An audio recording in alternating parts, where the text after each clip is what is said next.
मैंने अपनी पार्टी के असूल और सिद्धांतों को हमेशा सर्वोच्च रखा है, हमेशा प्राथमिकता दिया है। मैंने कुर्सी से कभी मोह नहीं रखा है। और आप लोगों को मालूम है उसके बाद कितनी दुख तकलीफें मुझे उठानी पड़ी। बहुत कुछ प्रचार किया बहुजन समाज को गुमराह करने के लिए, लेकिन मैं उत्तर प्रदेश के ही नहीं बल्कि पूरे देश के बहुजन समाज के लोगों का मैं थैंक्स अदा करती हूँ कि आप लोग विरोधी पार्टियों के बहकावे में नहीं आए।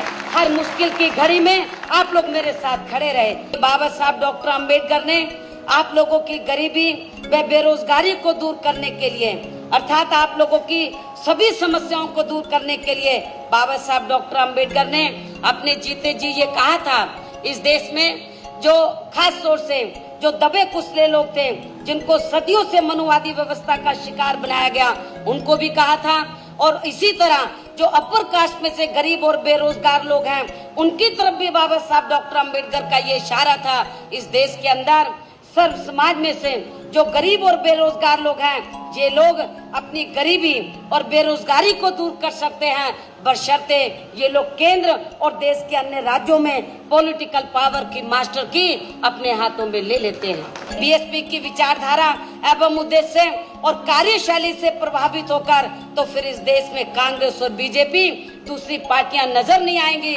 इसलिए विरोधी पार्टियां जानबूझकर अपर कास्ट कहीं बीएसपी में ना जुड़ जाए तो उनको एक सोची समझी राजनीतिक साजिश के तहत बीएसपी की विचारधारा एवं उद्देश्य के बारे में उनको गलत जानकारी देती है।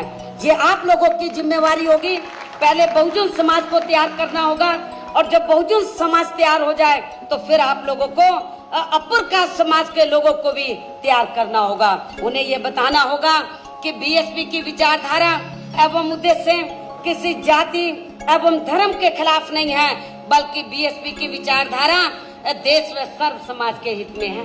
अर्थात बीएसपी तो इस देश में मनुवादी व्यवस्था के तहत जो गैर बराबरी वाली सामाजिक व्यवस्था बनी है, इसको बदलकर हम लोग समता मूलक समाज व्यवस्था बनाना चाहते हैं, जिसमें सब लोग बराबर हैं। यदि इस व्यवस्था परिवर्तन में बहुजन समाज के साथ साथ अपर कास्ट समाज के लोग भी अपनी मनुवादी मानसिकता को बदलकर इसमें सहयोग देते हैं, तो ऐसे लोगों के लिए भी बहुजन समाज पार्टी में आदर सम्मान के साथ प्रवेश के लिए दरवाजे खुले।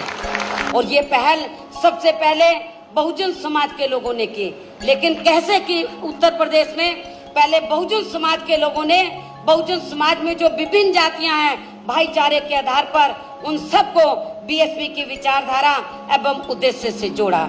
और जब बहुजन समाज जुड़ गया तो इन लोगों के माध्यम से उत्तर प्रदेश में फिर हमने अपर कास्ट में से कुछ अच्छे लोगों को, पढ़े लिखे लोगों को, सूझबूझ लोगों को तैयार किया, उनकी मनुवादी मानसिकता को बदला और उनके माध्यम से फिर हमने अपर कास्ट समाज के लोगों को तैयार किया। और हमने तैयार ही नहीं किया, हमने सेंटर में भी, स्टेट में भी बहुजन समाज की तरह हमने अपर कास्ट समाज को भागीदारी दी। पार्लियामेंट और असेंबली के चुनाव में भी भागीदारी दी। सरकार बनने पर भी हमने बहुजन समाज के लोगों की तरह अपर कास्ट समाज की विभिन्न जातियों को हमने भागीदारी दी है। कहने का तात्पर्य यह है कि इस देश में बहुजन समाज में समय समय पर जन्मे संतों, गुरुओं व महापुरुषों की सोच के मुताबिक यहाँ हम लोग सर्व समाज को जोड़े बिना समता मूलक समाज व्यवस्था की सही स्थापना नहीं कर सकते। जब हम समता मूलक समाज की बात करते हैं तो अकेले बहुजन समाज को जोड़ के हम लोग समता मूलक समाज नहीं बना सकते जब तक हम लोग सर्व समाज को बीएसपी की विचारधारा से नहीं जोड़ लेते।